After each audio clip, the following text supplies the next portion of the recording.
top three because they dropped away quite substantially after the halfway mark. But decent run by the Canadians. I'm sure they'll be happy with that. How would you be, Emma, being Zoe Wojcik at the moment? I mean, she's a formidable paddler in her own right, but having the Olympic champion sitting behind you, I mean, it's just that little bit of extra pressure, isn't there, that you don't want to stuff it up.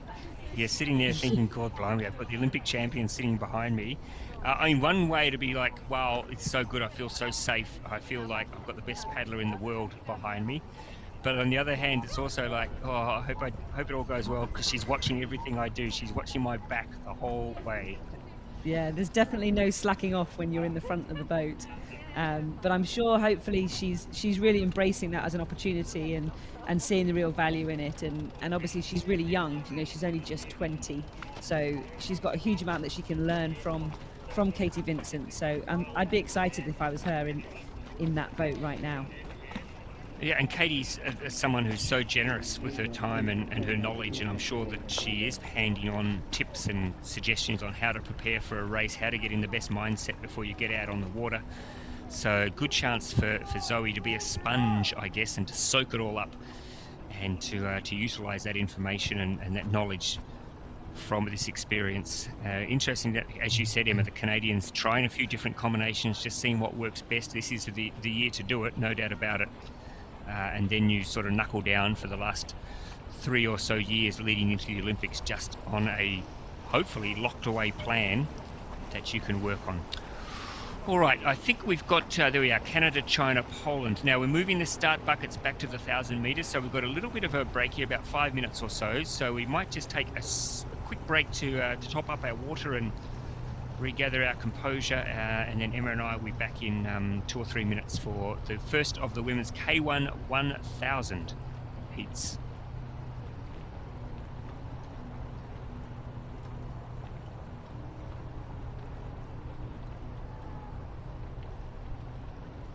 Welcome to sprint paddling. This is our sport. We're going to talk you through the basics of kayaking and canoeing. We paddle in a flat water anywhere except when it's frozen, and the aim is to paddle as fast as possible from the start to the finish line.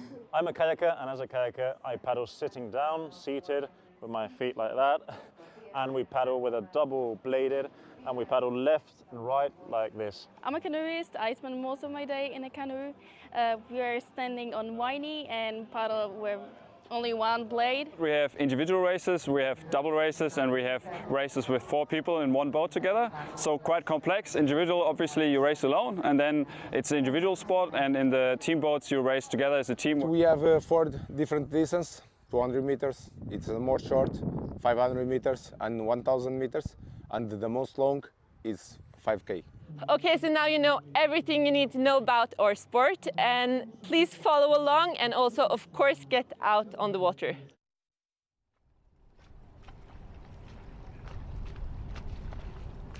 We have 5 minutes to race number 12. 5 minutes to the T1 women 1000 meter number 1. 2 Belgium, 3 Denmark. Poland, Lane 5 Hungary, Lane 6 Norway, Lane 7 Italy, Lane 8 Peru. We have 4 minutes to the start, 4 minutes. 4 minutes to race number 12, 4 minutes to the T1 women 1000 meters.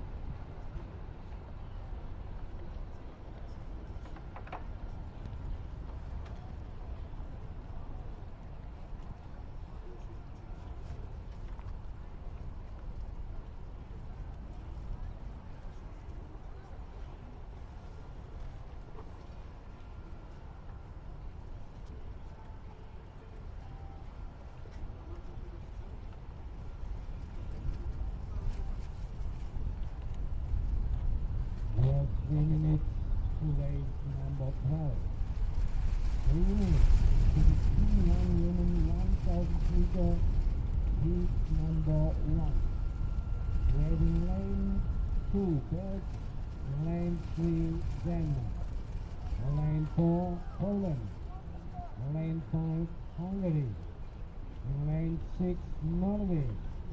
In lane 7, Italy. In lane 8, Peru. All competitors to the start area. All competitors to the start area, please.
Szanowni Państwo, przenosimy się na dystans dwukrotnie dłuższy, czyli wyścig na 1000 metrów. K1 kobiet 1000 metrów, przebieg pierwszy. Oczywiście jest to konkurencja nieolimpijska, ale konkurencja, w której mamy wspaniałą historię również za sprawą m.in. Edyty Dzieniszewskiej, która w Duisburgu w 2013 roku sięgnęła We've got a couple of minutes to go until the women's K1 1000 metres. We've got 3 heats for this event. Don't forget, if any of you have missed any of the action either from last weekend in Szeged or so far this morning, you can catch up on Planet Canoe's YouTube channels on all of the exciting racing so far. But an exciting 3 heats coming up here, Ross, in the women's K1 1000 metres. Yes, such an intriguing race, the 1000. Of course, it's not an Olympic event, but it hasn't stopped some of the biggest names in our sport stepping out and having a crack. The first athlete straight through to the A final, and then 2 to 7 to the semi-final. So everybody in this race will get into the final. And I tell you what, there's some good 1000-meter paddlers here. Hermine Peters in lane 1 from Belgium, Camille Knudsen from Denmark in lane 2, Julia Kriecki from Poland lane 4, Zoka Sikos from Hungary lane 5, Maria Verick from Norway lane 6, Suzanne Ciccielli from Italy in lane 7, and then the Peruvian Silvana Lady Helen in lane number 8. Some quality athletes in this race, Emma, and especially at the top of the screen, Hermine Peters, the Pole Krajewski, and of course the Hungarian in lane 5, Soka Sikos, will be one athlete to watch very closely. Absolutely. Sikos got the silver last weekend in Szeged, so is definitely on good form at the minute, and they look like they've made a steady start. The boat in the middle at the minute is Sikos taking an early lead, but as you said, Peters staying with her in that outside lane. Quite hard sometimes to be able to look across and see where people are, but they look like they've all settled into their rhythm, and they're actually just now delivering their race plan with that slight wind. Yeah, and I mean, there are some interesting tactics involved in the 1000, obviously. This is not a final, but the first boat to cross the line will go straight through to the final, so that's definitely, I mean, you don't want to do too many 1000-meter races, especially because I'm sure all of these athletes will have other races to do this weekend. But some athletes, they like to go out and go really, really hard and to try and blow the field away early. Others just really do back in their own judgment, and they have their own race plan and they stick to that. They don't allow themselves to be distracted by anything that's going on. And you can see Hermine Peters there at the top of the screen, very experienced paddler, not panicking by, here she comes into picture now, not panicking by anything that's happening, just getting the job done and looking like she's in very good form at the moment. It is Chikos though from Hungary in front. Peters at the top of the screen sitting in second, and then down here closest, second closest to the camera, I think that is Susanna, no, that's the Norwegian, I think, Maria Virik, who is sitting in 3rd position. Looks like Peter's now making a bit of a move, Emma, at the top of the screen, pretty keen to get straight through into the final, I think. I wonder whether Chikos, the Hungarian, can see her. She would have known at the start of the race that she was there and that she is the one athlete she needs to keep an eye on, of course. It's a bit like a game of cat and mouse, isn't it? You want to, you know, with it being 1,000 meters, it's a long race. If you can avoid doing a semi-final, that's got to be a huge advantage for these athletes. So it's, I think, a little bit of cat and mouse between the two of them as when they're going to go. Chikos is there now, just stepping on again and just taking back the lead from Peters in lane 2. But I'm sure she's got something left to give as well. Looks like it's going to be between these two for that first spot straight through to the A final. Chikos looking slightly heavy potentially in those strokes, but Peters looking like she has just retaken the lead. It's neck and neck really here as we come through that final set of boys for that last stretch into the finish. I wonder, Emma, whether Chikos is now starting to think that she overdressed for this race, because I reckon right now she's got the beanie on, she's got the heavy winter gear on. She's probably feeling very, very hot right now. And look at Hermine Peters, who looks like she's just got a nose in front. So Peters is going to get through, I think, to go directly into the A final. She'll be very happy for if she can pull that off as a first hit out. So it's Peters ahead of Chikos. Chikos trying to get back there, but I think Peters is going to hold on, and she is going to be very, very close. Chikos digging deep now, really flying home. Peters is going to get there, yes. Hermine Peters from Belgium ahead of Zolka Chikos from Hungary. So really well judged race. We're talking about that, Emma, about not allowing yourself to get flustered, not to stress out how other paddlers are going. And Peters just showing all those years of experience there, and just timing her race to perfection and booking herself a direct ticket into the women's K1 1000 final. Executed perfectly. I think she kept her cool. She did a little spurt in the middle to kind of maybe test Chikos to see whether she was going to respond, and then she settled again, and then she had plenty left to just keep that slender lead into the finish line. Chikos looked like she was really putting down some effort and some power to try and nick that win in the end, but it was not to be. Peters took the win and straight through to the A final. Yeah, good race. Chikos will be maybe a little bit annoyed that she's got to do a semi-final. That wouldn't have been on the cards, that would have been on the plan, but the race was there to be won, and Hermine Peters in the end getting the job done. So a good result there for the Belgian in the first. Such an experienced paddler, Emma. She's been to a couple of Olympics. She's done a lot of K2 paddling, K1 paddling, and just always is up there and abouts when it comes to these big races. So well done to her. Let's see who else. Virik from Norway got the 3rd. Knudsen from Denmark finished 4th. Kicciali from Italy 5th. Krajewski maybe a little bit surprising in the pole, back in 6th position, but safely through to the semi-final. Maybe we'll see the best of her in the semi.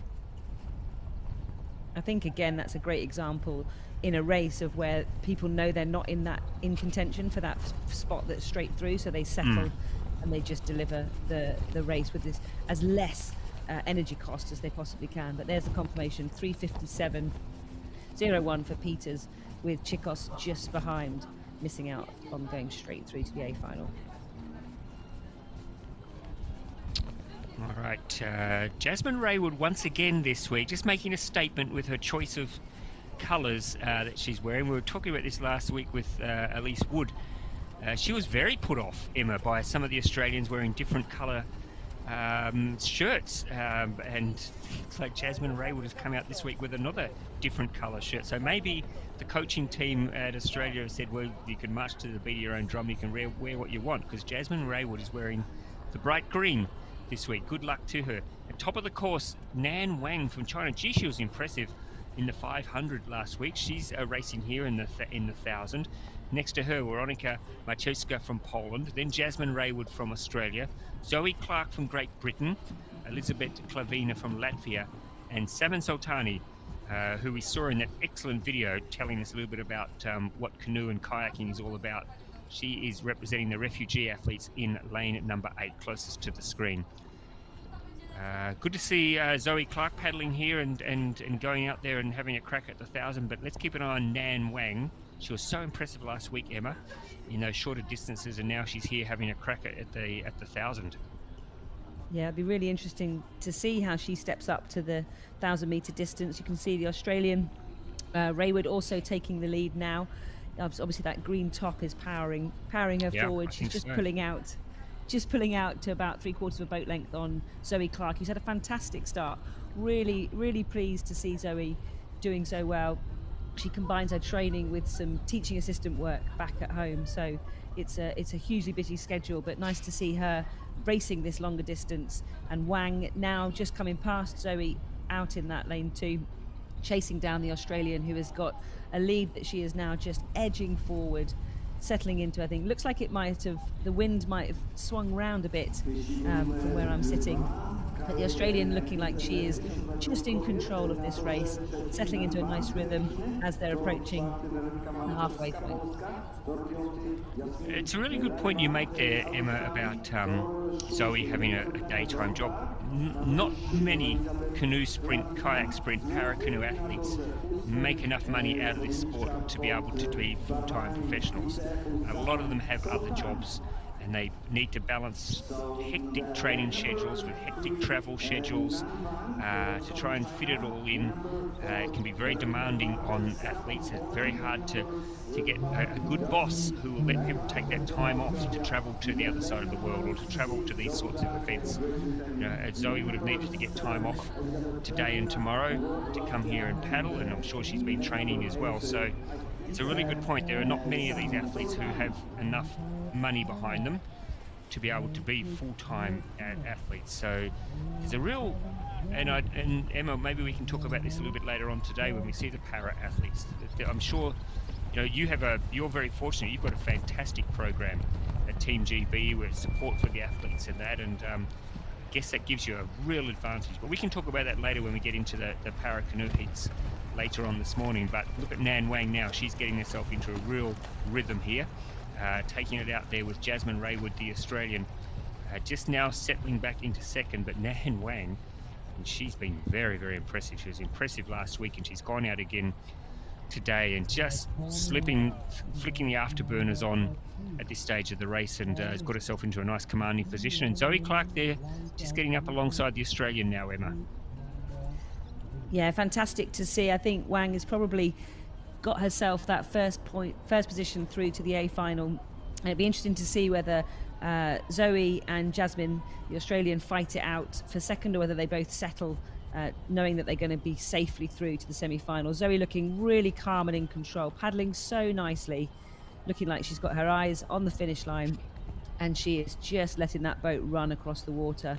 And the Australian as well next to her, looking slightly tired, but definitely still moving that boat well. Wang, can't quite see her at the minute. There she is just at the front, coming into the final few meters just to secure her position through to the A final, looking very calm, very in control. That's quite a phenomenal lead to have developed over this distance. Yeah, very professional race there.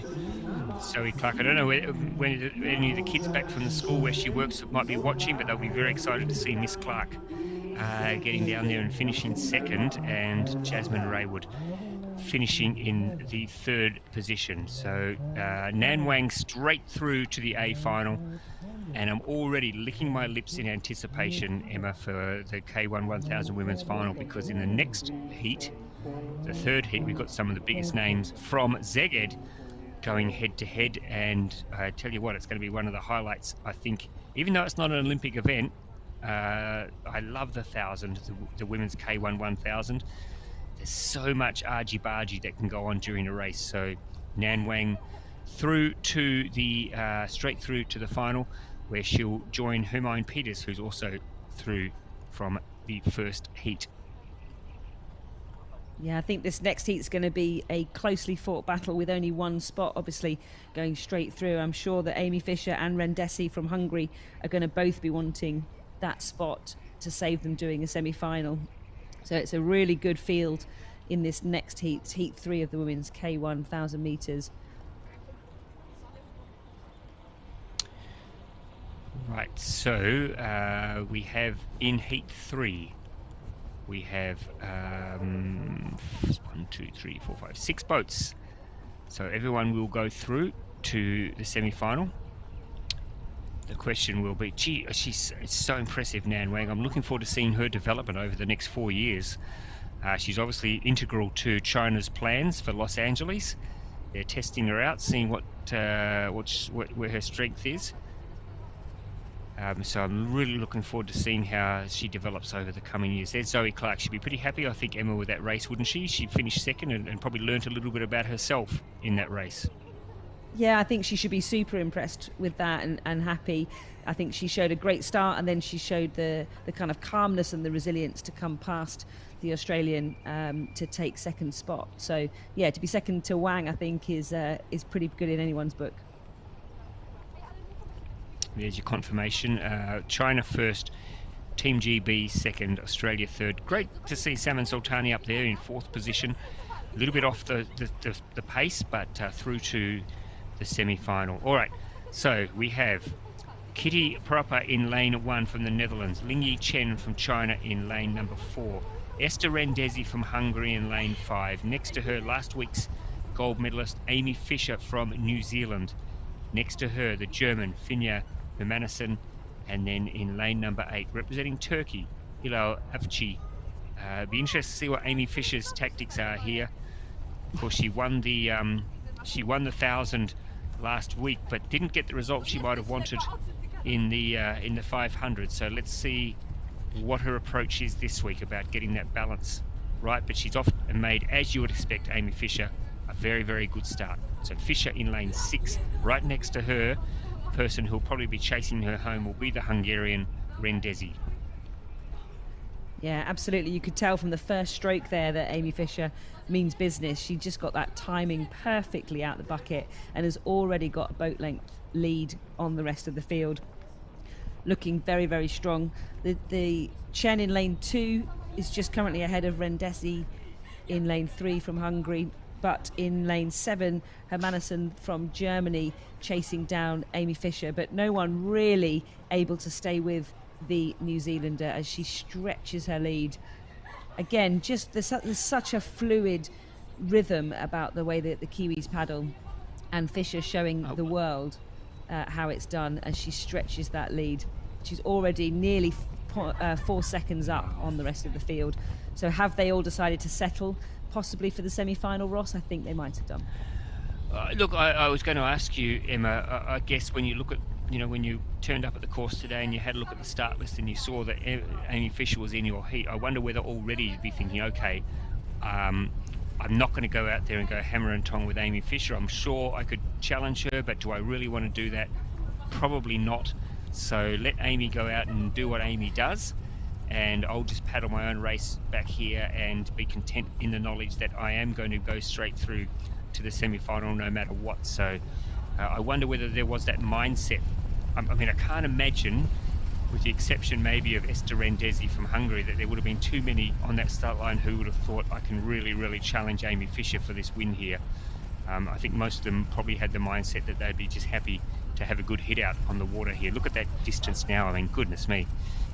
This is a heat of a 1,000 metre race. And there's Amy Fisher doing what Amy Fisher does, going out hard.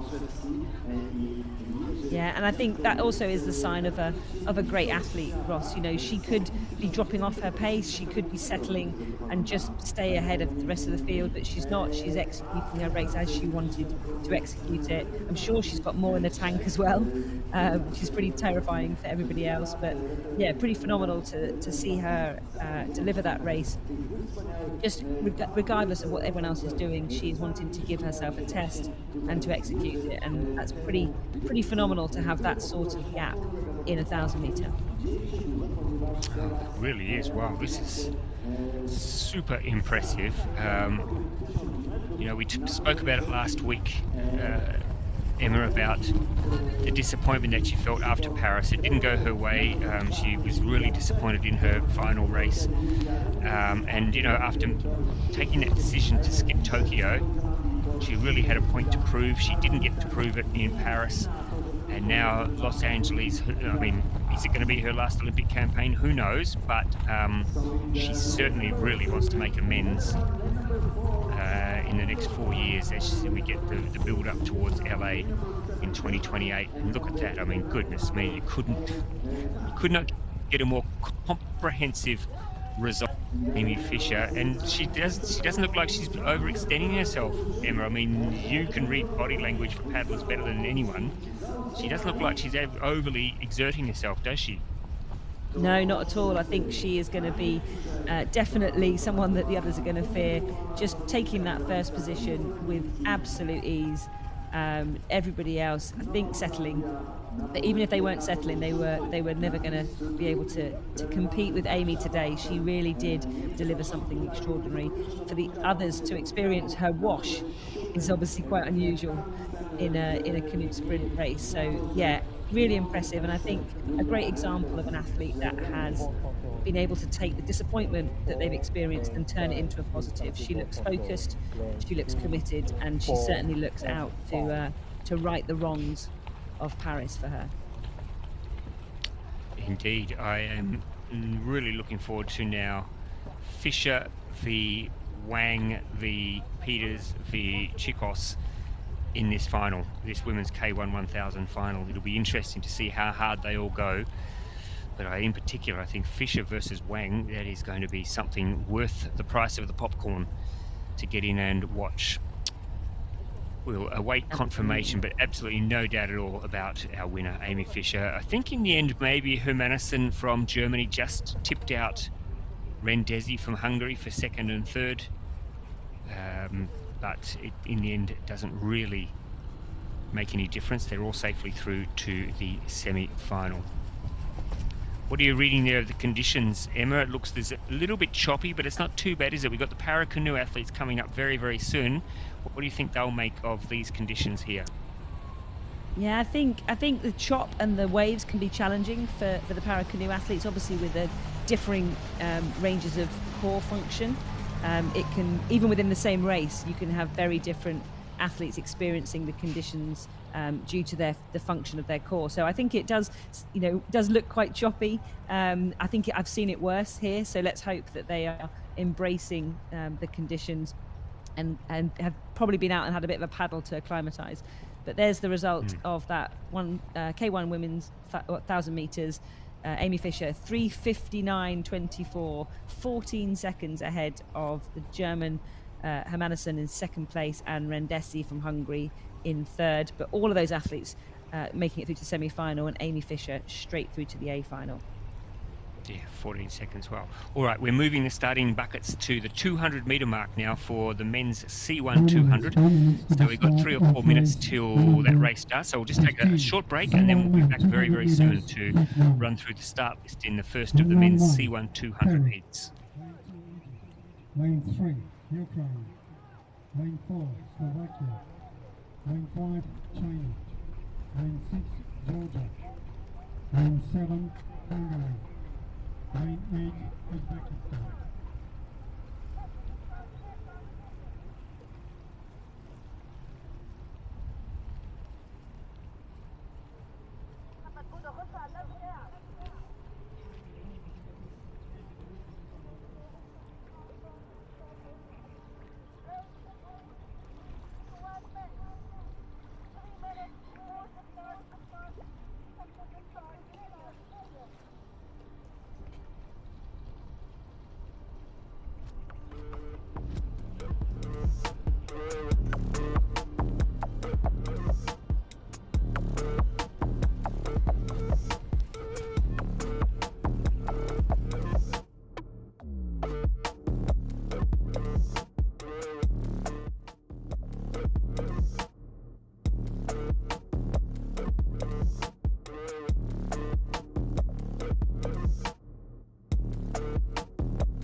right, so now we turn our attention to the men's C1 200. Again, not a race on the Olympic program, but hotly contested by some very, very fast paddlers. And we have 3 heats in the men's C1 200. And again, the first athlete straight through to the A final. And then 2nd to 7th will get into the semi-final. And in this first heat, I think we only have 7 paddlers, so everybody guaranteed to get through to the next round. So there is our start list. We have Cristiano Grandes from Peru in lane 1, Guda from Egypt in lane 2, Mischuk from Ukraine in lane 3, Kizek from Slovakia lane 4, Lei from China in lane 5, Gabadeva from Georgia in lane 6, Johaz from Hungary in lane 7. Some of these athletes have already had a race today. Busy morning, isn't it, Emma, for some of these male canoe paddlers? They're already stepping out for their second race of the day, and we haven't even had our sausage roll yet for lunch. I know. They're definitely pushing themselves.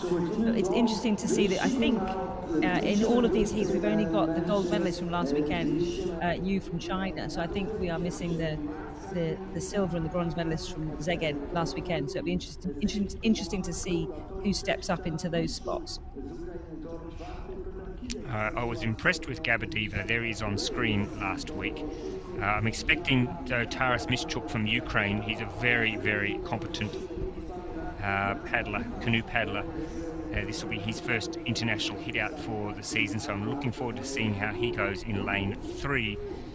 And Kizek is one I think who's having his second hit out for the day already, and from Slovakia in lane number 4. So first we'll go straight through to the A final, and then the rest will have to settle for a semi-final hit out in the men's C1 200. It'll all be over pretty quick, but keep your eye on the Ukrainian in lane 3,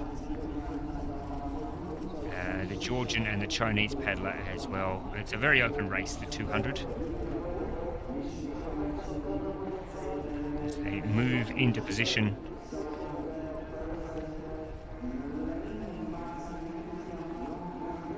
Just backing away there in lane 4. I think it's, in fact, a couple of them backing away now. I don't know whether they've been told that they're there too early, although we are. The advertised start time is 10:34. We've gone past that now, so we are running a little bit late. Wondering whether they're backing out due to the wash coming across from lane 0.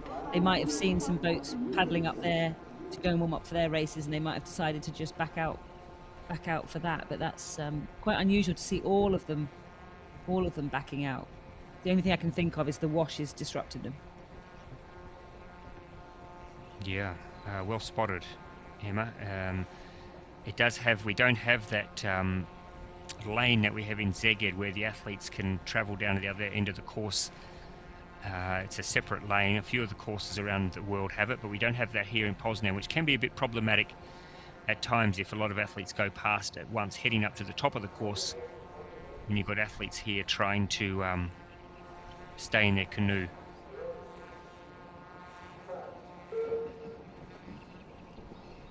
All right, we are underway, and it is the Ukrainian, I think, who got a flyer at the start, as did the Hungarian Johaz. So it is Mischuk in lane number 3 from Ukraine. He's gone out very, very fast. On this side of the course, it's Gabadeva and Johaz. So Gabadeva from Georgia, Johaz from Hungary.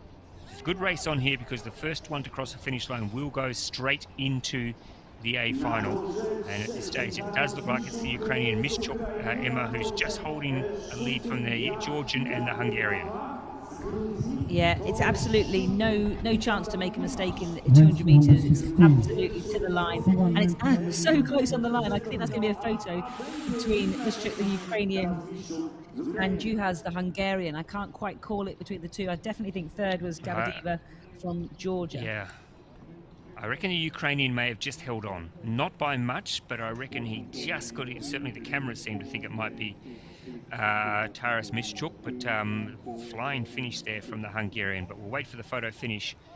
It's not by much though, Emma, as you said, probably just a coat of varnish or two between the two boats.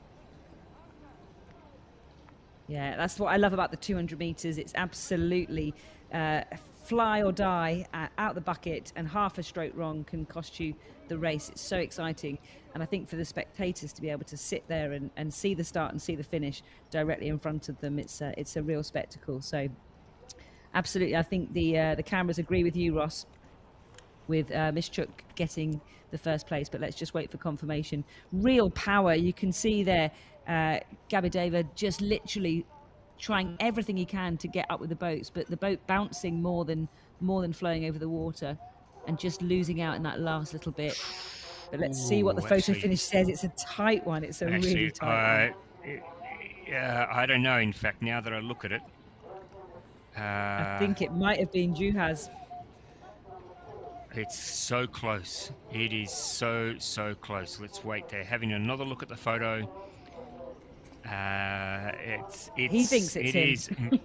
He does think it's him, but I don't know that he's in the best position to judge, because the Hungarian was over the other side of the course. So we're just waiting. They've sent down the photo to the local photo print shop down in the heart of Poznan, and as soon as they get that back,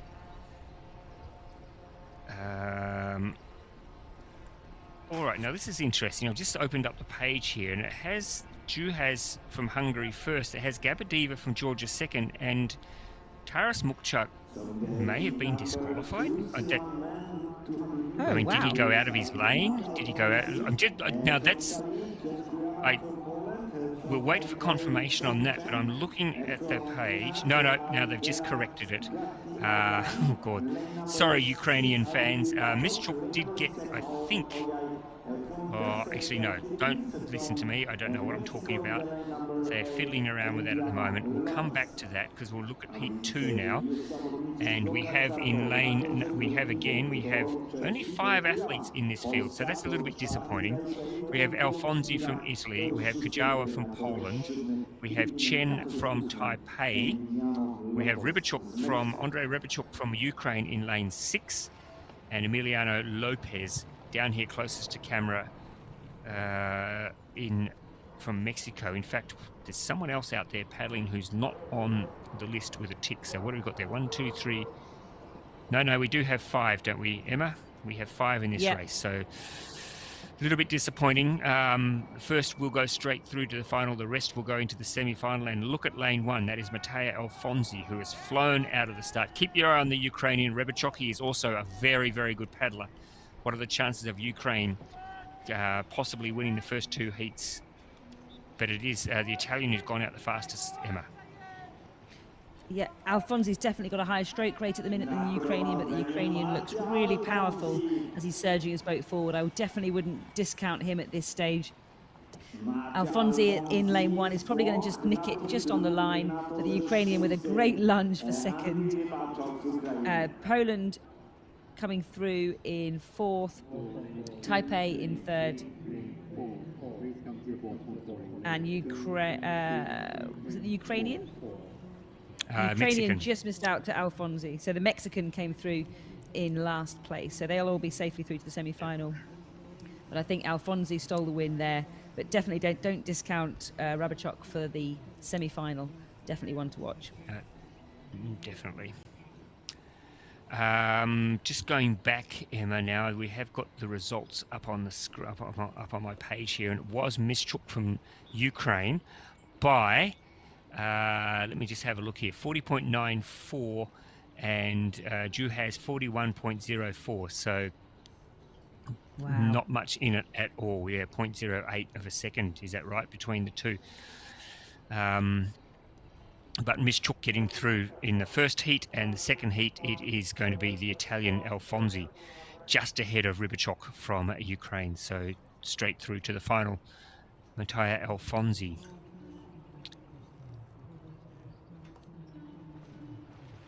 So good to see the Ukrainians. That was really close in that heat. It was a close race, and there we have confirmation.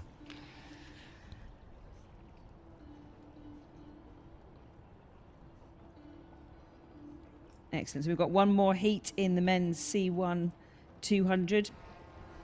One more place up for grabs straight through to final A, and the rest will fight it out in the semi-finals later on. So we should have 7 athletes in this one, Ross. Let's have a look and see who's made it to the start line.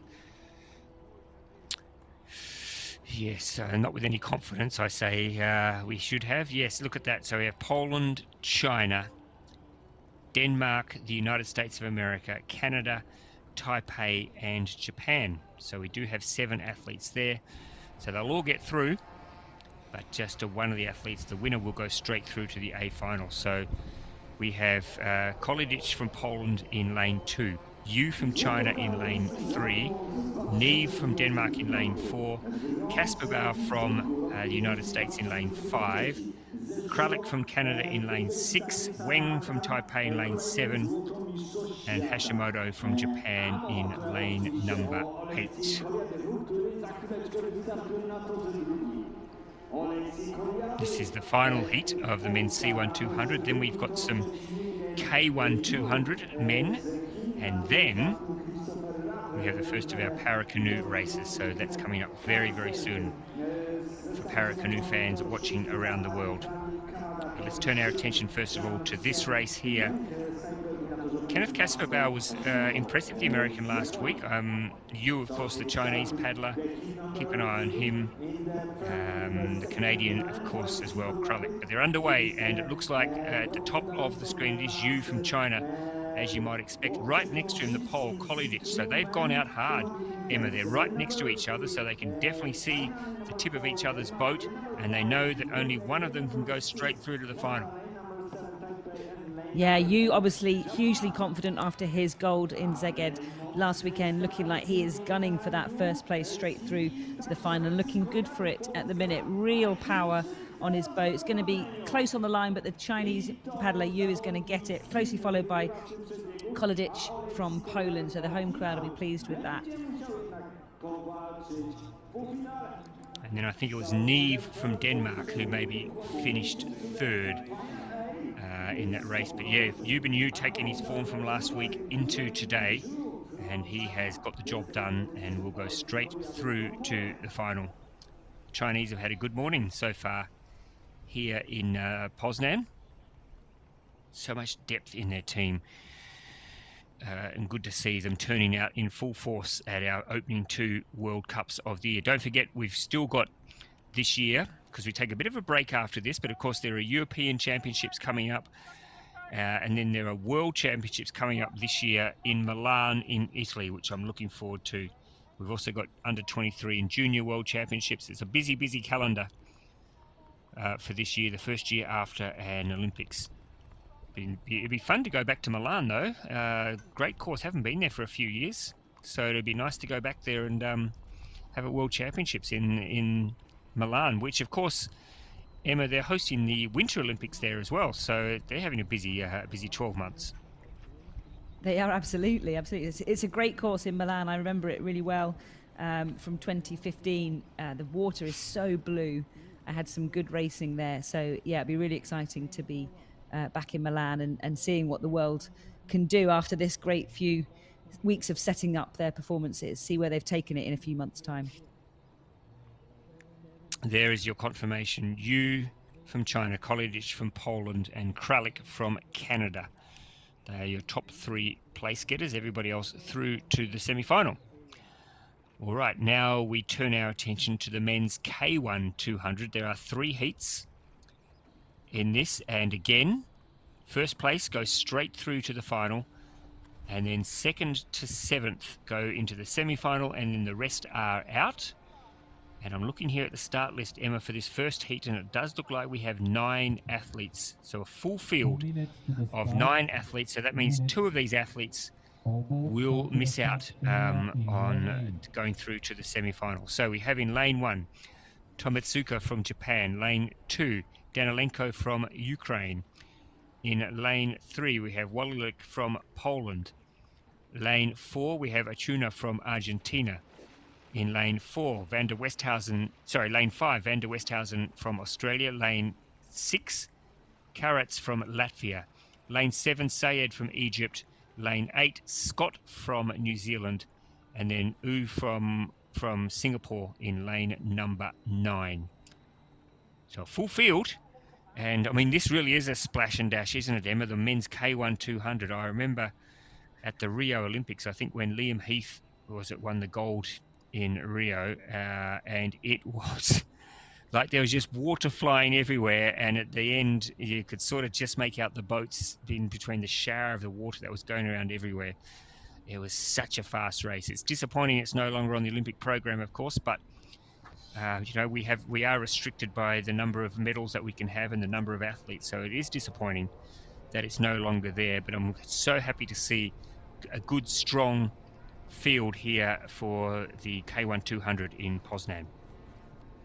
Yeah, I think it's such an exciting race, and I think the athletes across the world really enjoy it. You know, Liam's currently holds the world's fastest time still at 33.38 seconds. So it is hold on to your hats, fly or die, splish splash as fast as you can, but hugely impressive. So really exciting to see such full heats and some good racing, and they're coming into the buckets now under starters' orders. You know, I'd like to be able to tell you who to watch, but this is such an even race. I'm looking down the start list here. I can't see anyone that stands out. Maybe the Ukrainian, I don't know. The Polish paddler, Wallaluk is fast. Pierre van der Westhausen, not sure at what sort of form he's in the K1 200. He did K2 last week, of course. He's got a very good start. The Australian, as they fly out of the start bucket. So it is Pierre van der Westhausen in lane 5. He, in the black boat, has gone out to an early lead, and it's the Ukrainian at the top of the screen in the yellow tipped boat who is out chasing after him. Also fast out was the Argentinian Acuna, but it is Pierre van der Westhausen, the man who looks like he's just come down from the mountains after a weekend of fishing and shooting, and he is the man in the lead at the moment, Pierre van der Westhausen.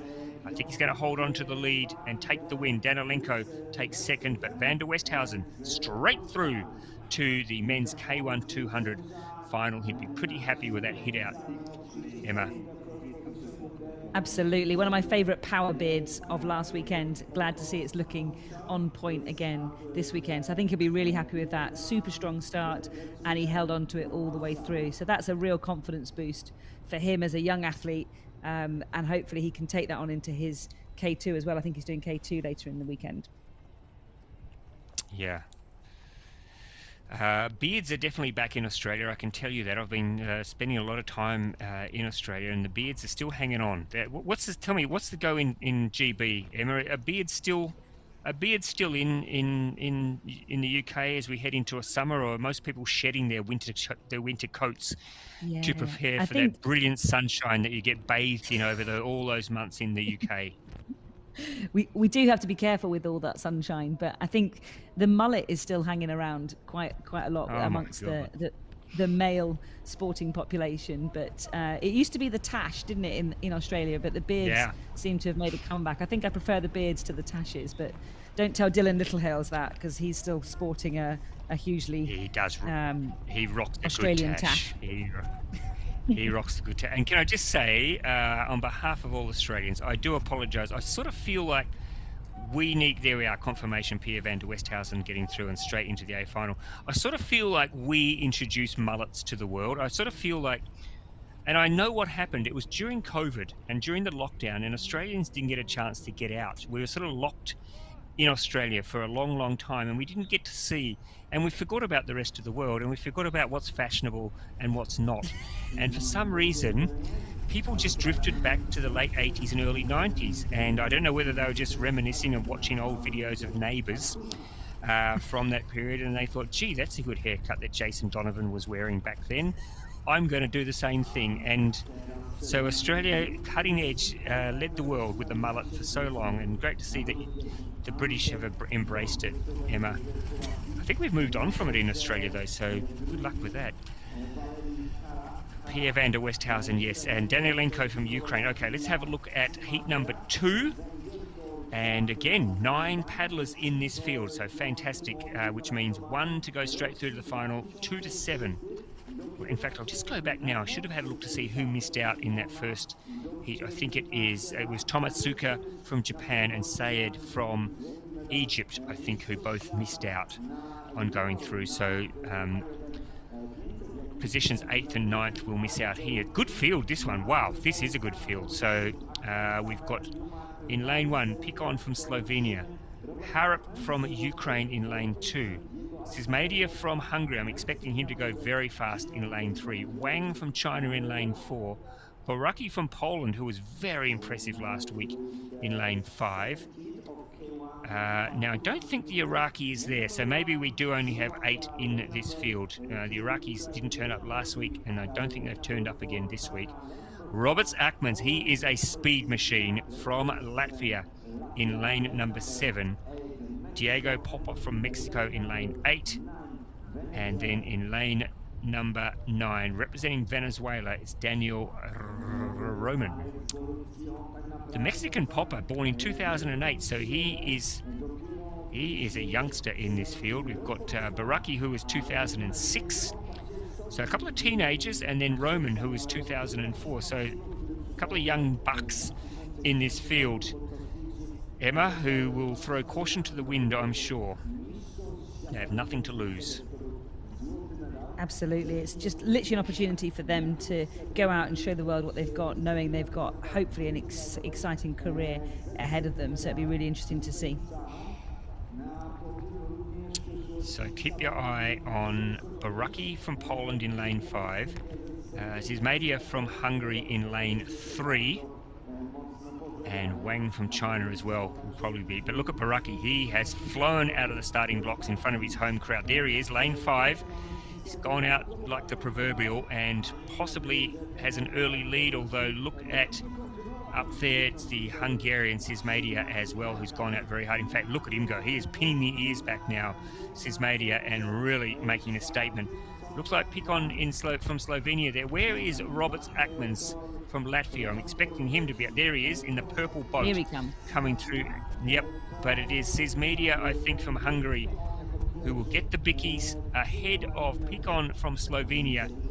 Good race for third. Was it Baraki or was it Akmans who maybe got third? But look at that. The beards are back. Don't let anybody tell you otherwise. Beards are definitely... Well, they never went away. They actually never went away. The beards are still in. Obviously judging by some of our paddlers here today. But that is a very impressive win for Kolos Sismadia. He will go straight through to the final. I think Pikon from Slovenia. Let's wait and get confirmation, or was it Baraki who got the third? Good race there for the Hungarians. So, yep, it was Pikon from Slovenia in lane 1 who I think got second, third. Ooh. I think it's Akmans got third. I think it was Akmans, yeah. I think Roberts Akmans maybe did get the third. Not by much, but he's there, I think.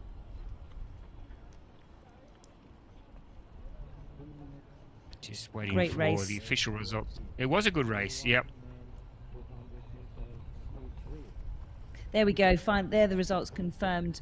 Sismadia 35-30 final 8, and then into the semi-final. Pikon from Slovenia, Akmans Latvia, Baraki Poland, the Ukrainian Harap, Wang from China, and Roman from Venezuela, all through to the semi-final. Sadly, not making it through any further is Popat from Mexico, and obviously the Iraqi athlete didn't start. So good heat. One more heat to come in the men's K1 200 meters, and it's another interesting looking one with 9 athletes. Yeah, I'm looking here. It looks like we do have all 9 starting as well. So really, 200 meters and 2 athletes will miss out, which is heartbreaking, of course.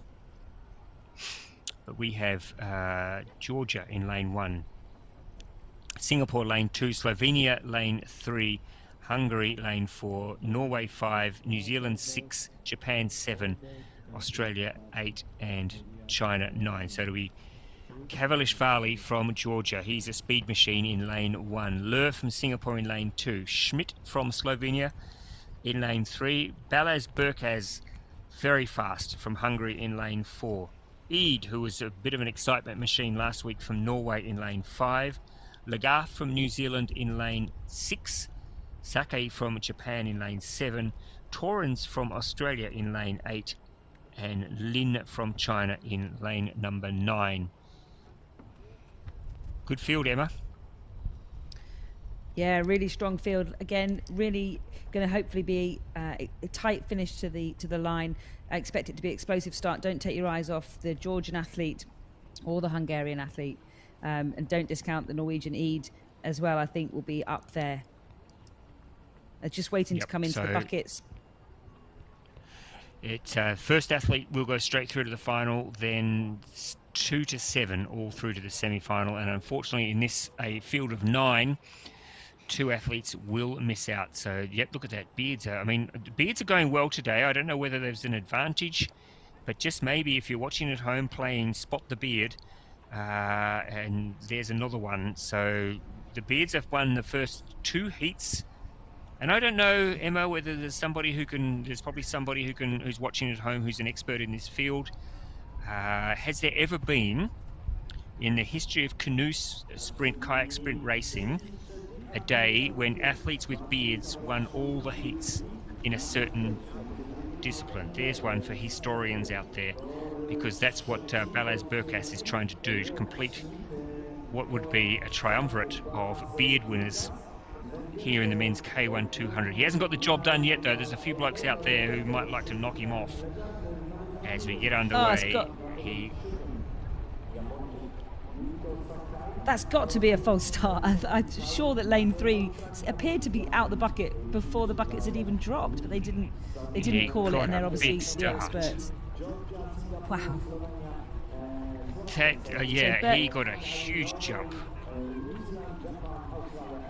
Unbelievable jump, but we're still looking there. Berkas is fighting back in lane 4. Lane 5, Eid, the Norwegian, as expected, also fighting there. And don't forget lane 1 from Georgia. I think it's going to be a tight finish, but I think Berkas might have got it. Ross, I think the beard might have got it. I think the beard got him over the line. Yep. On the line. Yep, just by, can I say this, Emma? Do you mind if I say this? I think he got there by a whisker. Oh, stop it. Stop it. I know. What excitement. It's only early days too. The camera certainly thinks that he got there. So, wow, there you go. For historians at home, for people who are students of history, 3 men's K1 200 heats, and the victor in each goes to the bearded ones. Balázs Berkas adding to the trifecta. Got the job done. Let's look. Oh, you're right. Look at that, Emma. That is unbelievable. I mean, maybe he just anticipated and got an absolute jump on the rest of the field, but wow, he was out of there nice and early. Interesting, though, it didn't seem to help him hugely, but he definitely appeared to me to be out that bucket before the bucket dropped. So interesting that wasn't called back. But anyway, that's done. So that's the K1 men's 200 final heat, and that's all of those athletes either straight through to the final or through to the semi-final. A couple of them missing out. Their weekend is over for the 200. Yep. Well done, everybody. We'll wait for the official confirmation, but I think we are giving it to the beard. Yes, there it is. Balázs Berkas through, not by 0.07, so not a lot in it. Gunnar Eid following up his impressive form from last week, slips into second, and then Badre Kavalishvili from Georgia in third spot. Unfortunately, missing out the Oceania combination of Torrens from Australia and Lagarth from New Zealand, both missing out in what was a very hotly contested heat of the men's K1 200. All right, Emma, this is what you've been waiting for. We've got the para athletes now about to get on the screen as we wait to see the field for the first VL3 women's 200. And there we go. You can take us through the start list if you like, Emma. Tell us a little bit about some of these athletes. I'm sure there's some of these athletes that you're probably seeing for the first time as well. Are there in this field? Yeah, there's a brand new athlete in lane 9. We just saw her there, Frederique from Brazil. So she's competed in the marathon, Paracanowe marathon, but not in sprint. So it's interesting to see her. But we are starting off with the VL3 women, which is an incredibly competitive event. The gold medal was obviously won by Great Britain, Charlotte Henshaw, and the silver by Hope Gordon from Great Britain in Paris. But it's a really exciting field, and it's great to see some new names across the 2 heats. There's 2 heats, so we're going to have 1 to 3 go straight through to final A, with 4 to 7 and the next best 8th time into the semi-finals. So everything to play for We've got Tonolino in lane 1 from Brazil, Rajekia from Poland in lane 2, Ralph from Australia in 3, Lakatenko from Ukraine in 4. She was the European champion last year. Balatavia from Kazakhstan in 5, Chavette from France in 6, Hope Gordon in 7, Hingmez from Spain in 8, and Frederic from Brazil in 9. So again, we see new faces from Brazil. Ross, I think they show the real impact of hosting a Paralympic Games in terms of their squad development and their depth. They're probably one of the biggest teams now on the circuit. So this should be a really great race. I wouldn't expect it to go anywhere other than Hope Gordon for the win. But let's see what the others have done over the winter. And obviously there's 3 places straight through to the final. So I would expect Hope to deliver the win, but then there's obviously other spots up for grabs. Do you know what I like about the whole Paracanoe competition is every person that races in this has a fantastic, fascinating backstory about how they got here.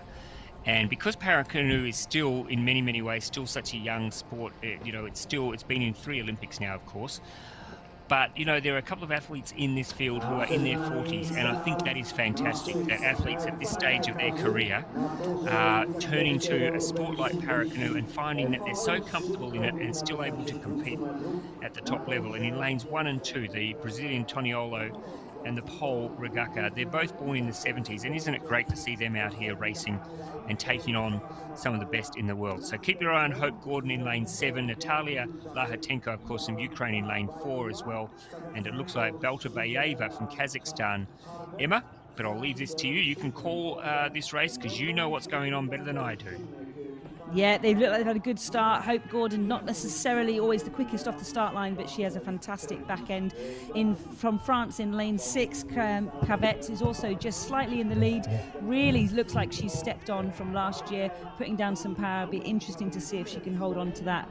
Hope Gordon now coming through a bit like a train, just literally using power and that technique that she's honed on the rough waters of Nottingham to try and push forward. The French athlete still slightly in the lead by about a couple of feet, and on the outside of Hope we've got Jimez from Spain also in the running, but Kazakhstan in lane 5 also in there. It's going to be tight for the finish. I think we went France, Great Britain, and then possibly Kazakhstan. We'll just wait for confirmation, but it's going to be tight for that 3rd, 4th on who gets through to the A final. But the win definitely goes to the Chavette in France.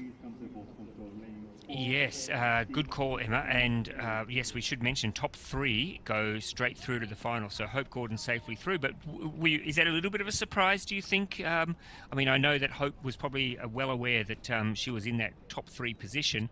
But good to see Elia Charvet. And I don't mean this in a mean-spirited kind of way, Emma, but I think the British paddlers would be excited if they're going to be challenged, because your team has dominated Paracanoe now for many, many Paralympic cycles, and Elia Charvet just showing here that in the off season she's done a bit of work and she's come out early and thrown down the gauntlet to Hope Gordon.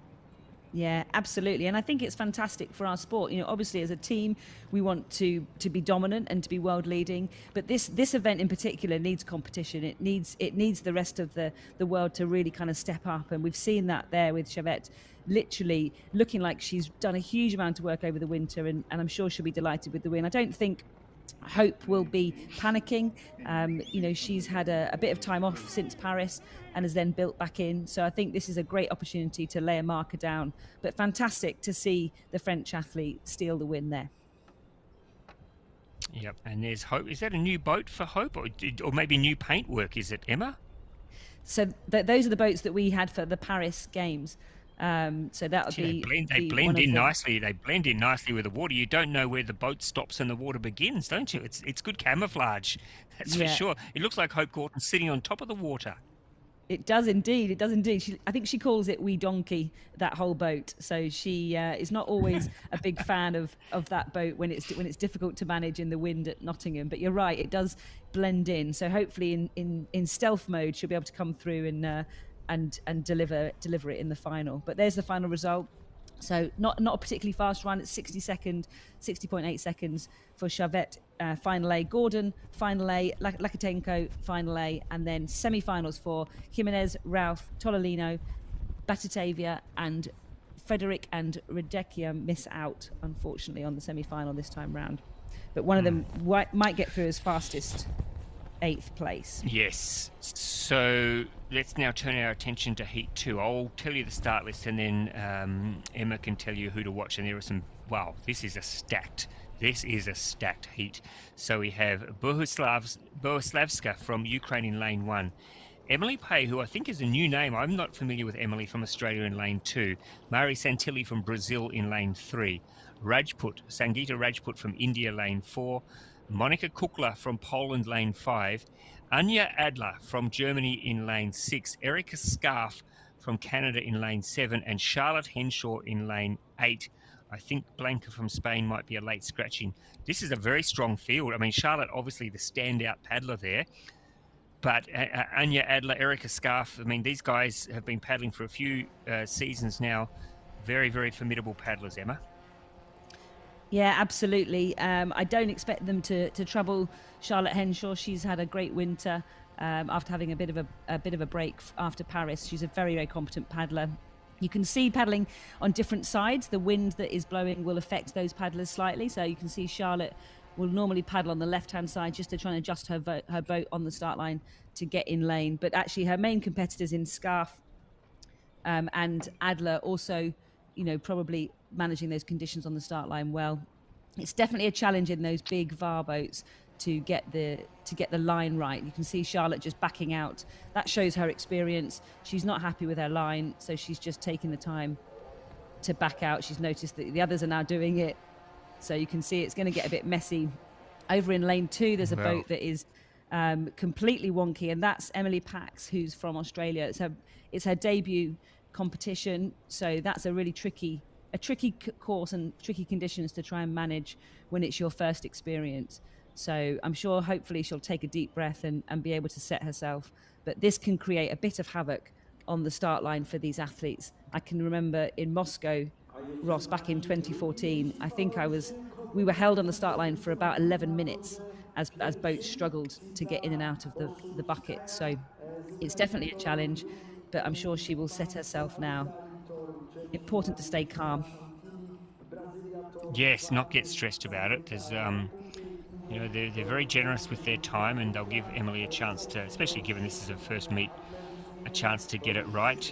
You can see there Anya Adler. She's just sitting there as though this is a normal day for her. She's looking very comfortable. There is Carlota Blanca from Spain is there in lane 9. So it is a full field. So the first 3 will go through to the final, 4 to 7, and then the next 8 best time to the semi-final. All right, so Emily's still struggling up there in lane. I think she's going to go in now, and I reckon the starter will let them go straight away, get this race underway. There we go. She's gone in. Well done, Emily. And we're underway, and let's keep an eye, with Charlotte Henshaw in the British boat there in lane number 8. Emma. Yeah, Charlotte Henshaw, as expected, straight out the start, really strong. Emily Scarf from Canada staying with her. And then Santilli from Brazil over in lane 3. Oh, no, sorry, that's lane 4. It is her. It is Santilli. Oh, no, it is Santilli. Santilli just literally, literally staying up with the second place boat. But Charlotte looking in control and using that low stroke rate and that huge power she's got. She can really manage to get weight on her blade in the way that she sits, and she's able to execute that power through that stroke to mean that she can literally keep that slower stroke rate and just pull away from the field. So never in doubt for Charlotte. It's going to be tight between 2nd, 3rd and 4th. We've got the Ukrainian over in lane 1, the Brazilian in lane 3, Santilli, and Scarf next to Charlotte in lane 7. So Charlotte takes the win, Emily Scarf in 2nd, the Brazilian Santilli in 3rd. It's quite a good... Yeah. You can see Charlotte the angle there exhausted. that some of them are... She does, doesn't she? You can see the angle there that some of them are crossing the line, which gives you an idea of how challenging that was out there on the water. But Charlotte Henshaw, give us some insights into what the program was for most of you in Team GB after the Paralympics. Emma, I guess nearly everyone took some time out of the water. Did they? Was that sort of mandated, or were people left to their own choices on how they should best recover from the Paralympics? Yeah, I think a break was encouraged, but it was up to individuals to choose.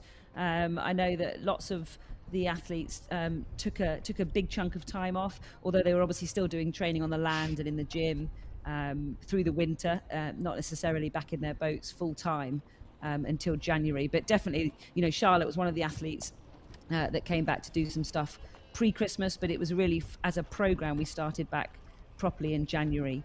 So she's looking strong. She's looking like that winter has paid off, and yet again showing that she's a formidable athlete. Indeed. There we have confirmation. Henshaw first. Pretty comfortable in the end. Erica Scarf from Canada. And then the Brazilian Santilli taking third. So Emily Pay misses out, as does... well, in fact, we have to wait and see how her time stacks up. And then Sangeeta Rajput from India finishing in 9th position. All right, now we turn our attention to the men's KL2 200, and there's some big names in this first heat here. And in this race, again, it'll be the first three to the straight through to the final. And we have in lane 1, Kabayashi from Japan. In lane 2, Tibor Kass, in fact, lane 3, but is Tibor Kass from Hungary. Lane 4, the exciting Brazilian Fernando Rafino de Paulo. He'll be in lane 4. The Chilean Franco Guterres in lane 5. Bibara Spate from Kazakhstan in lane 6. Emilio Adamanuk from Argentina will go in lane 7. And the Italian speed machine Christian Volpi will come in lane number 8. Emma, who are we watching for in this race? I think you've always got to keep your eye on the Brazilian Rafino de Paulo, but actually I think this is going to be quite an even heat. This is quite well spaced and spread across the field, and they're already in the buckets ready to go. And they've got away first time. Unfortunately, over in lane 1, they haven't got out of the bucket very well at all from Japan. But it's lane 6, Spate from Uzbekistan, and lane 8, Volpi from Italy. So Volpi definitely always starts fast, and he's looking like he's really settled into his rhythm now. But as you can see, it's quite close across the whole field. We've got Kessin from Hungary, and then De Paulo from Brazil. Looking like they're just now executing that bit more power to pull away from the field. But don't take your eyes off Volpi from Italy. But there's Cowboy in lane 4. Look at the big Brazilian. Yeah, wow, he's starting to dig deep now, isn't he, the Brazilian? Yeah, I think the Brazilian's going to just hold on, but the Italians had a great race over in this outside lane. I think it could be a photo between those two. But as we said, 1, 2, and 3 go through to the A final. Yeah, I think the Italian maybe just got there. The cameras seem to think so. I think he just held on. I think the Brazilian Cowboy got his nose in front. But then I think Volpi fought back in the outside lane, and I think he may have just crossed the line and snatched the win. Doesn't matter because the top 3 go straight through, but that's pretty good, isn't it, Emma? If he got headed to be able to fight back, although you know the Brazilian is on the other side of the course. But I reckon Volpi may have just got the bickies, not by a lot, but the Italian speed machine getting the job done. You've got quite a big lead there on the. Look at the Brazilian here in the middle of the field, just starting to really churn through. And let's have a look here at the finish. It's close. Yeah, the Italian just held on. Yeah, wow. Yeah. Quite different techniques. You can see the Italian using a really high stroke rate, whereas the Brazilian is all about the power on the stroke and almost grinding his way down the course. So it's great. It's great to see Volpi from Italy taking that win. That will certainly start to put some pressure on the Brazilian for the final. Yeah, as confirmed there. So the Volpi from Italy, 43.16. Brazil in second. Rafino de Paulo, Spati from Kazakhstan in third, Kess from Hungary in fourth, so making the semi-final. And we'll wait and see about the fastest 8th place. And Heat 2 looks interesting as well. Yes, so we have here potentially 7 in the field, but we're waiting. Looks like the American. There's no tick next to his name, but that doesn't. I think he's here, Michael Ballard.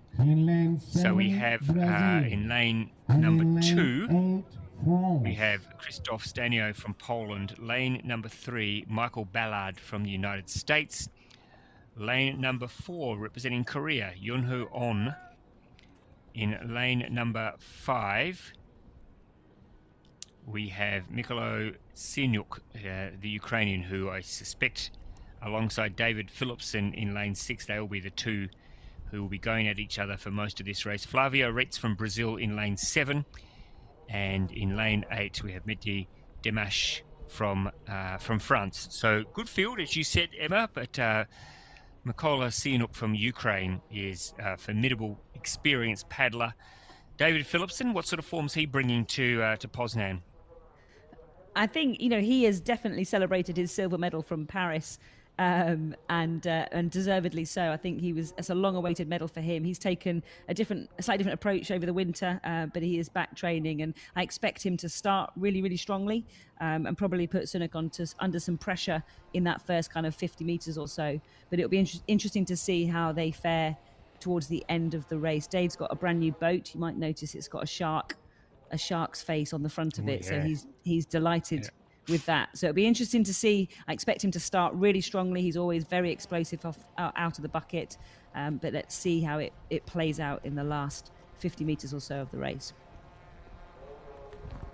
So Dave Philipson in lane number 6 with the shark boat, and right next to him the Ukrainian Sinyuk. I'm expecting those two to fight this out.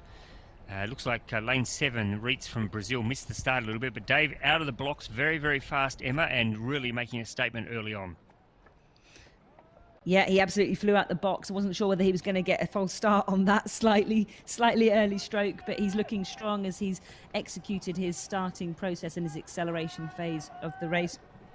The Ukrainian next to him also just closing the gap slightly, as is the Brazilian on his right-hand side. But Dave's still looking strong as they're coming in to that last section of the race. I think he's going to probably hang on to it, but these will be your 3 that will go through to the A final. Dave looking strong right the way through, being closed slightly by Sinyuk from Ukraine, but Dave will be happy with the win. So Great Britain 1, Ukraine 2, Brazil 3, and the other boats will make it through. I think he was yawning. Did I just yawn? I was just going to say, did I just see a yawn? Sorry, Dave, are we keeping you up, mate? A bit boring, was it? Come on, Dave. Remember, the cameras are always on you, my friend. Dave Philipson having a yawn on the finish line. Giving the shark boat a little pat, though, there. You should always pat the shark. Make the shark your friend. But Dave, yes, there'll be some oh, yeah, he did get a very good start, Dave Philipson. I think when he goes back to look at the replay, he'll go, yeah, gee, I nailed that. But Dave Philipson safely through. Found it so easy that he had a little yawn at the end. Well done, Dave. Sinyuk from the Ukraine taking second. And Reitz, who I think got left a little bit at the start, but maybe that was just because he was right next to Philipson and looked like he'd been left behind, with Dave getting such a big start. But the Brazilian getting third and progressing to straight to the final. All right, now let's turn our attention. We've got the men's KL3 now, KL3 200. Got 3 heats in this event, and in this competition it'll just be the first paddler will go straight through to the final, and then 2 to 7 will go to the semi-final, and the rest will be out. So I'm looking at the first heat, though. We only have 7 paddlers in it, so everyone will go through, but the big question will be who will go through in first and get to... Are we saying Dave's got a beard or not, Emma? It's sort of a beard. It's a... not sure about that. He normally has a better beard than that, so I think we can't call that a beard, but maybe he'll have a bit more of a one for the final later on. But there's the confirmation. 43.05, not a bad time given the slightly bumpy conditions. Philipson first, Sinyuk second, and Reitz taking third spot. All right, yes, so as I was mentioning, just 7 in the first heat of the men's KL3, which means everyone will go through, but there is a big race, of course, to be the first one to cross the line and to guarantee that immediate entry into the A final. So the athletes in the KL3. In lane And 3, Emma, maybe this is a good Spain. opportunity for those watching at In home who lane may be new to 4, this sport. Korea. What is the difference In between a lane 5, KL2 and a KL3? Ukraine. So a In lane KL2 7, will have less New leg Zealand. function than the And KL3. in So lane KL3 8, will be Australia. amputees, above knee or below knee amputees, and have full use of their core, whereas a KL2 I call will again have for lane 2, potentially some use of either Hungary. stumps or a leg, but probably a slightly affected core as well. So that's the difference between the two categories.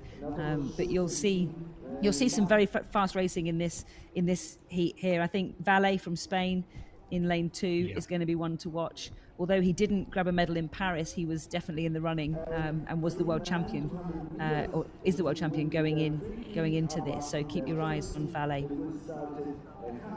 Yeah, I think he was probably a little bit disappointed in Paris to miss out on a medal, given the form that he was taking to France. But Gergo Danks from Hungary, lane 1, Valle from Spain, lane 2, the Korean Hwang in lane 4, Sivk from Ukraine. Not often you see a name without a single vowel in it, Emma Wiggs, but there is not a single vowel in his last name. It's very, very unusual. SYVYKH, no vowels. Sivk from Ukraine. Murphy from New Zealand in lane 6. Dagba from Nigeria is down in lane 7. Now, is Samuel Dagba out there or not? Just need to check. And in lane 8, the Australian Mark Daniels. So just need to check. I think the Nigerian might be missing from lane 7. You can't see him there. 1, 2, 3, 4, 5, 6. 1, 2, 3, 4, 5, 6. Yes, so it looks like, unfortunately, the Nigerian is missing. But yes, I think you're right, Emma. Lane 3, Val from Spain has the form, I think, to be the one to catch in this race, as they're in the starting position and we are about to get underway. Emma Wiggs. Yeah, really nice to see Finn Murphy, a brand new face to the Paracanowe World Circuit from New Zealand. Looks like he's had a decent start there, but it's Valle over in lane 2 that has taken a lead. But Finn Murphy looking incredibly impressive for his first outing, next to the Ukrainian Suk and the Polish athlete also hanging on desperately to the back of that Ukrainian boat. But Valle looking really strong over in lane 2.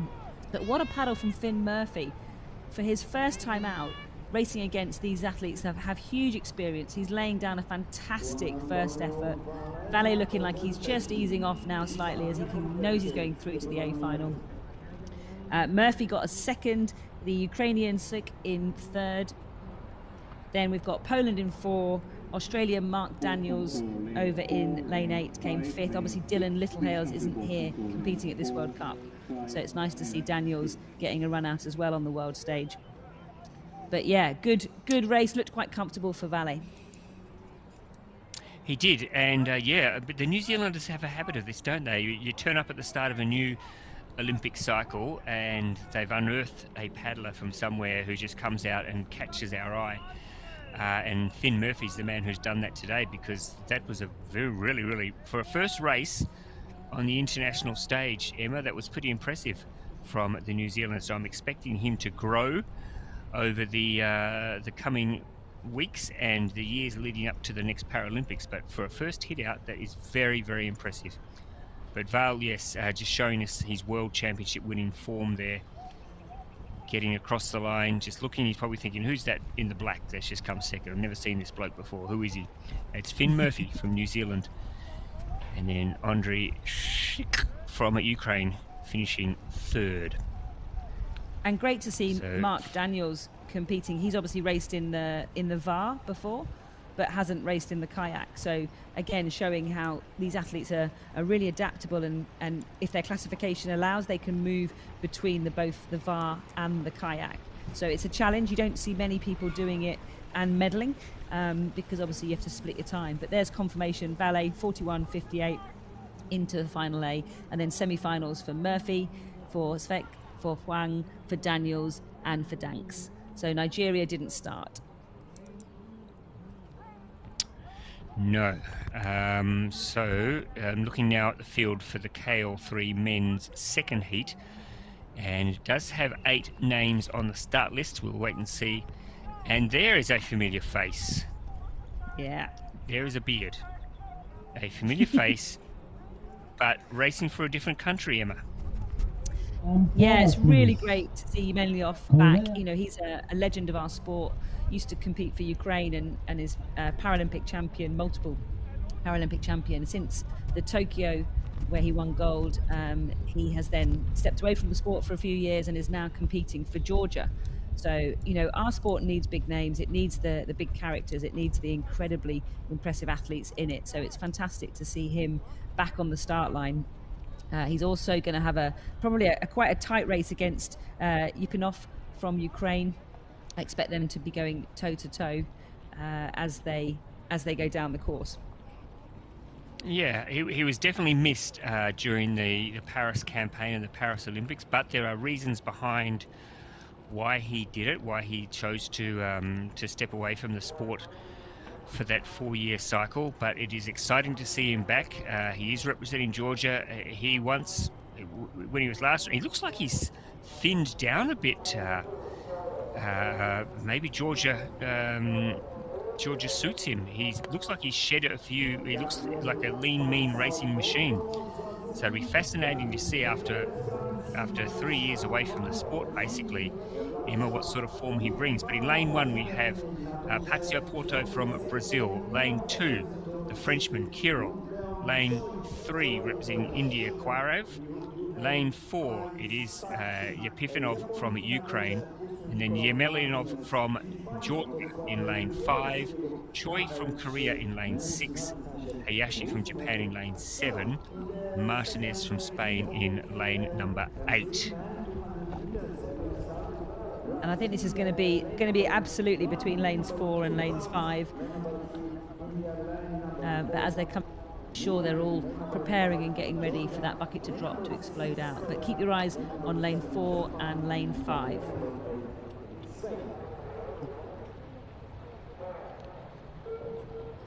Just waiting in the starting bucket, and they're off. And lane 6 got an incredible start from Korea, and lane 2 really flew out of the well out the start. Well. Wow. Yeah, lane 2, Porto. Kirill from France, and also Brazil in lane 1. Porto looking like very, very strong. Still the Korean athlete is just keeping up with Yemelinov, but over on the far side in lane 1, Porto from Brazil. An incredibly impressive paddle. Again, a new face to the sport. Brazil have got an expanding team, as we talked about, so this is going to be a real surprise to see a debutant take the win over Yemelinov, multiple Paralympic gold medalist. What a race from lane 1 on the outside. No one expected that. Fantastic race by Porto from Brazil.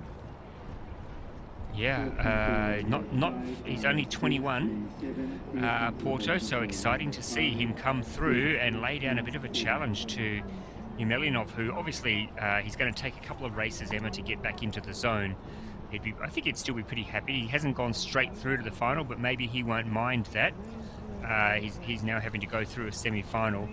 But yeah, Gabriel Porto, a new face in Paracanowe, and you know, it's fantastic to see new names, new athletes who are popping up in both the canoe and the Paracanowe last weekend in Szeged and here in Poznan this weekend. And wow, he's going to think, wow, why haven't I been doing this sport sooner? Getting the win, confirmation, Porto ahead of Yemelinov, and I think the Korean Choi, was a pretty brave performance, Emma, to hold on and take the 3rd spot, so he'd be pretty happy with that. Yeah, absolutely. Didn't necessarily see that outcome. So what a fantastic race, and so important for a sport like ours to be having new talent, finding new stars for the future to make it even more exciting. But 40.6 in these conditions, Ross, that's a really impressive time from Porto, the Brazilian. So what an exciting time to be involved in parasport and to see these new names coming in. And we've got one heat left in the KL3 men 200 meters, and that's coming up. There's a British interest in that one, but just to confirm, Brazil straight through to final 8, and Georgia, Korea, France, Spain, India and Ukraine through to the semi-final. So this final heat, and this will be the final race of the morning session from Poznan, and then we take a break for sausage rolls, 8, Poland. and back at 1 o'clock local time, so a chance for people to go off and do other stuff, do jobs, or go and have a little snooze if you're on the other side of the world and it's bedtime, and set your alarm though, because you won't want to miss the afternoon racing. But let's have a look at the field here. So we have a Nigerian. I'm not sure whether the Nigerian Sunday Olawunyi will take the field or not. Valsan from India, Elias Rodriguez from Brazil, John Tarrant from Great Britain in lane 4, Gabriel Ferrombui from Canada in lane 5, Joseph Giannati from Australia lane 6, Martin Dobrev from Austria in lane 7, and Matthew Sawillo from Poland in lane 8. Just casting my eye out there to see if we have anyone in lane 1 and 2, the Nigerian athlete and the Indian athlete, down for lanes 1 and 2, but I'm not sure that they're taking the field, which would mean that we have 6 athletes. But who to watch out for? John Tarrant. Tell us a little bit about John Tarrant's story, Emma. Well, yeah, great to see John Tarrant out there on the start line. He became a father about 5 or 6 weeks ago, so he's going to hopefully channel all of his inner dad strength to race for his new daughter Phoebe today. But fantastic to see him on the start line. We've got real depth in the men's KL3. Obviously we've got Rob Oliver and Johnny Young, and they're not racing here, they're going to be racing at the Europeans. So John's made huge progress this winter, and I've certainly seen a step change in his, so hoping that he can deliver that on the start line. New face from Australia, always good again to see some new athletes having an opportunity to race. But I would hope that this would obviously Rodriguez from Brazil was the bronze medalist from Paris, so he's going to be one to watch, particularly without Brahim from Algeria, the gold medalist, and Little Hales, the silver medalist from Paris. They're not here this weekend, so it'll be interesting to see how Rodriguez goes. But yeah, hoping with a slightly biased look that John Tarrant can deliver for the Brits. So just waiting for the starter to call them up to the start line. This is the third heat of the men's KL3, and the first to cross the line will go straight through to the A final, and then everybody else in the field will go through to the semi, because I don't think we have any athlete there. I think the athlete from Nigeria in lane 1 is not there, and I think the Indian athlete Valsan in lane 2 I also think maybe is not there. So 6 athletes will take to the course. Not sure what the delay is here, Emma. Can you spot what the problem? It's a bit hard to tell because we are now a couple of minutes past. Technical problem. It's possible that we must wait 5 minutes. Yeah, that's really hard for the athletes when you've prepared, you plan your warm-up down to the minute, so you know exactly what you're doing in your warm-up to get you to the line at exactly the right time. So this is a real challenge for them, particularly when you can see the wind is quite gusty, not necessarily that wavy, but it looks quite challenging for the athletes to stay still in their boat. So this will be a frustration, but you would imagine for the athletes that have experience on the world stage that they will be just taking this in their stride. There's nothing you can do at the end of the day, but it's important to stay focused on your race process and let the other stuff happen around you. So I heard the officials say they've got a 5-minute delay, so we might take a quick break as well. We'll keep an eye on things here, Emma, and then we'll be back to call the final race of the morning session. It always happens. We almost got there, but the last race of the morning session, we now look like we have a 5-minute delay. So we'll be back very, very soon as the starter calls them up to the start line to call this final heat of the morning session.